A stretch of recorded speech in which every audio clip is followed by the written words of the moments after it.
बिस्मिल्लाहिर्रहमानिर्रहीम अस्सलाम वालेकुम नाज़रीन किराम। आज है जी 14 जनवरी साल 2026 और मैं हूं मोहम्मद आशिर गुंदल और आप देख रहे हैं मेरा फेसबुक और यूट्यूब चैनल। नाज़रीन किराम, मशरिक़ वुस्ता में आज की रात जो है वो इंतहाई अहम बताई जा रही है, क्योंकि अमेरिका के अंदर जो इस वक्त ईरान को लेकर फैसला किया जा चुका है वो इंतहाई अहम है। आज रात किसी भी लम्हे ये तवक्कुआत किए जा रही हैं कि अमेरिका ईरान के ऊपर एक लार्ज स्केल मिलिट्री स्ट्राइक, इसके अलावा कोई बड़ी फौजी कार्रवाई करने जा रहा है। इस हवाले से कुछ इंतहाई अहम तरीन डिटेल जो इस वीडियो में मैं आपके सामने रखूंगा। और दूसरी तरफ इस तमाम सूरत हाल को भांपते हुए फौरी तौर पर रूस की जानब से एक बड़ी फौजी इमदाद की इतलाआत भी मसूल हो रही हैं। वो भी क्या तफसीलात हैं वो भी इस वीडियो में मैं आपके सामने रखूंगा। लेकिन इससे पहले अगर आपको मुनासिब लगे तो मेरे इस चैनल को सब्सक्राइब कर लें, साथ में जो बेल नोटिफिकेशन है इसको लाजमी ऑन कर लीजिएगा, ताकि नई आने वाली वीडियोज़ का नोटिफिकेशन आपको टाइम पर मिलता रहे। वीडियो अच्छी लगे तो वीडियो को लाइक शेयर करना जो है वो मत भूलिएगा। नाज़रीन किराम, गुज़िश्ता कई दिनों से ये मुख्तलिफ खबरें गर्दिश कर रही हैं और वक्तन फ़वक्तन मैं भी आपको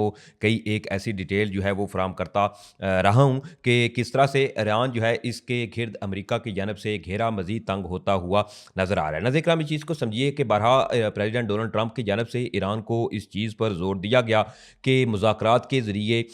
चीज़ें जो है वो हल की जाएँ, लेकिन दूसरी तरफ ईरान की जानब से ये इल्ज़ामात आयद किए जाते हैं कि अमेरिका जी मुज़ाकरात के नाम पर इनको ब्लैकमेल करना चाहता है। बहरहाल इसी चीज़ों के अंदर ही एक बड़ी डेवलपमेंट ये सामने आ रही है, जहां ईरान के वज़ीर जो थे इन्होंने भी इस चीज़ की ऑफ़र की थी कि अमेरिका अगर चाहे तो मुज़ाकरात के ज़रिए या बातचीत के ज़रिए चीज़ें हल कर जो है वो की जा सकती हैं। तो वहीं दीगर ममालिक चाहे पाकिस्तान हो, रूस, चाइना, इसके अलावा दीगर बरादर इस्लामी ममालिक जो हैं उन्होंने भी अमेरिका और ईरान से ये पुरज़ोर ज़ोर दिया था कि कशीदगी जो है वो किसी मसले का हल नहीं, बल्कि बातचीत से या मुज़ाकरात के ज़रिए चीज़ों को हल किया जा सके। अब जी तफसीलात जो सामने आ रही हैं इस चीज़ को समझिए कि किस तरह से अमेरिका अब बाकायदा तौर पर ईरान के खिलाफ कोई एक बड़ी कार्रवाई करने जा रहा है। एक तो ये तफसीलात सामने आई है और अल जज़ीरा ने इस हवाले से ये दावा किया है कि breaking diplomatic contract reportedly suspended between US and Iran, यानी कि अब हतमी तौर पर अल जज़ीरा ने इस चीज़ की जो है वो कंफर्मेशन की है कि अमेरिका और ईरान के दरमियान जो सफारती तल्लुकात, इसके अलावा जो मुज़ाकरात को लेकर पसे पर्दा चीज़ें चल रही थीं वो अब बाकायदा तौर पर नाकाम हो चुकी हैं। यानी कि अमेरिका और ईरान के दरमियान बातचीत का जो टाइम था वो अब गुजर चुका है। अब इस चीज़ को समझिए कि बातचीत का टाइम ख़त्म हुआ, अब यकीनी तौर पर अमेरिका की जानब से ईरान के खिलाफ कोई बड़ी कार्रवाई जो है वो की जा सकती है। अब इसमें ज़राए इस हवाले से भी जो है वो दावा करते हुए नज़र आ रहे हैं कि पॉसिबिलिटी ये ज़ाहिर की जा रही है कि आज रात जो है वो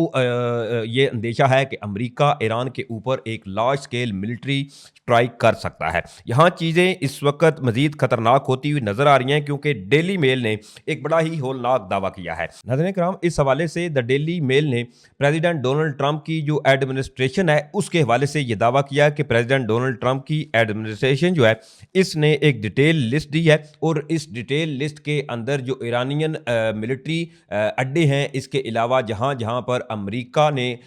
जो है वो स्ट्राइक करनी है उसके हवाले से बाकायदा तौर पर अब डेली मेल ने यह दावा किया कि तकरीबन 50 के करीब ईरान के अंदर अमेरिका ने अपने टारगेट जो हैं वो सिलेक्ट कर लिए हैं कि कहाँ कहाँ पर इन केस अगर अमेरिका फौजी कार्रवाई करता है तो कहाँ कहाँ पर अमेरिका ने जी निशाना बनाना है। अब इसके हवाले से जो तफसीलात सामने आ रही हैं, फर्दर ये भी बताया जा रहा है कि द यूएस बेस्ड ग्रुप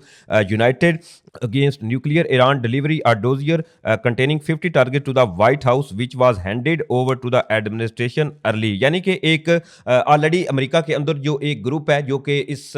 चीज़ के खिलाफ है कि ईरान जो है वो किसी न्यूक्लियर पावर की जानब बढ़े या न्यूक्लियर ताकत बने, तो उन्होंने एक बाकायदा तौर पर एक डोजियर जो है वो दिया है ट्रंप एडमिनिस्ट्रेशन को कि अमेरिका जो है वो कहाँ कहाँ पर जाकर हिट कर सकता है। और इसके हवाले से बताया ये जा रहा है कि डेली मेल के मुताबिक तकरीबन 50 के करीब ये एक डोजियर दिया गया है, जिसमें 50 के करीब जो टारगेट्स हैं वो बताए जा रहे हैं। और इसमें आईआरजीसी जो कि ईरानियन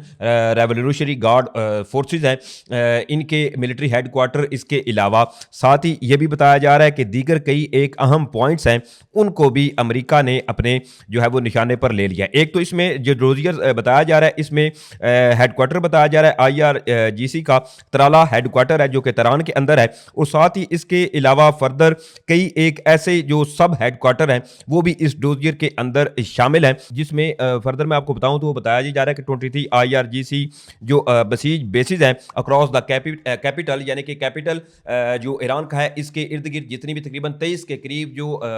ईरानियन रेवोल्यूशनरी गार्ड की जो इनकी फोर्स है, इनकी बेसिस है, 23 के करीब इनका नंबर है, जहां जहां पर अमेरिका ने अपने टारगेट सेट किए हुए हैं। और जैसे ही प्रेसिडेंट डोनाल्ड ट्रंप की एडमिनिस्ट्रेशन की जानब से तमाम चीज़ें फाइनल होंगी या अमेरिका कोई ऐसे इकदाम उठाता है, तो फौरी तौर पर उन तमाम टारगेट जो हैं इनको निशाना बनाए जाने की पॉसिबिलिटी जाहिर की जा रही है। और ये डेली मेल ने एक डोजियर के हवाले से दावा किया है। नाज़रीन किराम, जहां ये तफसीलात हैं, तो दूसरी तरफ ईरान जो है वो ऑलरेडी मुकम्मल तौर पर हाई अलर्ट भी है। ईरानियन एयर डिफेंस सिस्टम जो है वो एक्टिव भी किए जा चुके हैं। काफ़ी दिनों से मैंने आपको बताया था कि जब से ईरान के अंदर जो प्रोटेस्ट था, तो दूसरी तरफ प्रेसिडेंट डोनाल्ड ट्रंप की जानब से जैसे स्टेटमेंट सामने आई कि जी वो ईरानियन लोगों की मदद के लिए आ रहे हैं या अमेरिका या वो ईरान के अंदर मुदाखलत करने जा रहा है, तो इसके बाद फिर ईरान ने फौरी तौर पर अपने जो एयर डिफेंस सिस्टम थे इनको तो ऑलरेडी एक्टिव कर दिया था। इसके साथ फर्दर जो डिटेल सामने आ रही है उसके हवाले से आपको मैं बताता हूँ। तो दूसरी तरफ रूस और जो ईरान है, इनके हवाले से भी बड़ी कुछ हैरान कुन जो तफसीलात हैं वो सामने आ रही हैं। अब इसमें एक बेसिकली एक कार्गो जहाज ऑलरेडी ऐसी कई सोशल मीडिया पर खबरें जो है वो गर्दिश कर रही हैं, जिसमें रशियन कार्गो प्लेन जो है वो बारहा ईरान में आने की तफसीलात सामने आ रही हैं। और इसमें तकरीबन 5 के करीब जो रशियन कार्गो जहाज हैं वो बताए जा रहे हैं कि जो ईरान पहुंचे हैं। अब इसके हवाले से मैं आपको बताऊं तो बताया जा रहा है कि कार्गो जहाज जिसे देखें तो 72 घंटों के दौरान जी रशिया के तकरीबन 5 बड़े जो जहाज हैं जिन्हें 76 TD कार्गो जहाज कहा जाता है, ये तेहरान लैंड कर चुके हैं। इन जहाज़ों का इतनी तेज़ी से ईरान के अंदर आना और ऐसी सूरत हाल के अंदर जहां ऑलरेडी ईरान और अमेरिका के दरमियान एक टेंशन जो है वो मज़ीद एस्केलेट होती हुई नज़र आ रही है। और इसी सूरत हाल के तनाजुर के अंदर रूस के इन जहाज़ों का जो है वो तेहरान में आना चीज़ें जो है वो काफ़ी अनयूजुअल चल रही हैं। इसके साथ ही मैं आपको फर्दर बताऊं कि ये जो जहाज़ आए हैं इसमें अब पॉसिबिलिटी जो जाहिर की जा रही है कि क्या क्या सामान हो सकता है या क्या चीज़ें हो सकती हैं। तो इसमें अब जो इंटरनेशनल रिपोर्ट सामने आ रही हैं इनके मुताबिक बताया जा रहा है कि इन जहाज़ों में जो है वो एक तो रशियन के जो एयर डिफेंस सिस्टम है, रडार, इसके अलावा और मिसाइल्स को डिटेक्ट करने वाले जदीद तरीन, ऑलरेडी आपको इल्म है कि रशियन S-300 इसके अलावा S-400 जो है वो अपना सानी नहीं रखते। तो इनकी एक तो ये पॉसिबिलिटी जाहिर की जा रही है और मुख्तलिफ इस हवाले से जो रिपोर्ट्स हैं वो इस वक्त कई ज़राए देते हुए नज़र आ रहे हैं कि रशिया की जानब से ईरान को प्रोवाइड किए गए होंगे। इसके साथ साथ जो सिकंदर मिसाइल्स है रूस का, वो भी एक जदीद तरीन एक मिसाइल्स है। और कुछ ज़राए इस हवाले से ये क्लेम कर रहे हैं कि जी पॉसिबिलिटी ये है कि रूस की जानब से अपने जदीद तरीन जो सिकंदर मिसाइल्स हैं वो प्रोवाइड किए गए हों ईरान को। अब इसके साथ साथ इलेक्ट्रॉनिक वारफेयर जो है रशियन के, इनके हवाले से भी पॉसिबिलिटी जाहिर की जा रही है कि मे बी रशिया की जानब से अपने जदीद तरीन जो इलेक्ट्रॉनिक वारफेयर है वो दिए गए हों। अब इसमें इस चीज़ को समझिए कि इस तमाम सूरत हाल में जहाँ ये खदशात जाहिर किए जा रहे हैं और मुख्तलिफ इस वक्त क्योंकि किसी चीज़ का, क्योंकि किसी को भी इस बारे में कंफर्म नहीं कि वो जो 5 कार्गो जहाज आए उनमें एक्चुअली क्या था। एक जानब जो कई लॉबीज़ हैं वो ये कह रही हैं कि इनमें असला था, आर्मर्ड व्हीकल थी या मिसाइल थे या दीगर चीज़ें थी। तो ऐसे में सोने के हवाले से भी तफसीलात जो है वो कई ज़राए देते हुए नजर आ रहे हैं। और पॉसिबिलिटी ये भी जाहिर की जा रही है कि ये जो जहाज़ आ रहे हैं इसमें हो सकता है कि सोने का तबादला किया गया हो ईरान की जानब से। ईरान ने जी रूस को सोना दिया और बदले में रूस से उन्होंने जदीद तरीन जो ऑलरेडी आपको मैं एक लिस्ट बता चुका हूँ कि हथियार जो है वो खरीदे हों। लेकिन असल वजह ये नहीं कि असल वजह जो है वो अभी तक सामने नहीं आई और ना ही इस हवाले से, क्योंकि ईरान की जानब से कोई